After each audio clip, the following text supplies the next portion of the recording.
В Якутии 790 человек смогут переехать из аварийного жилья в новые квартиры. В 2019 году общая площадь расселенных помещений составит более 14 тысяч квадратных метров. В 2018 году 1099 человек обеспечены жильем по разным госпрограммам, сообщает Министерство строительства Якутии. В том числе 520 детей-сирот, 454 молодых семей, 125 отдельных категорий граждан.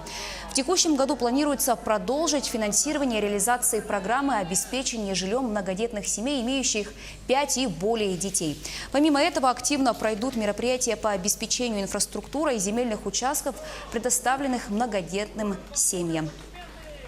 Планируется в текущем году начало реализации программы переселения граждан из аварийного жилья.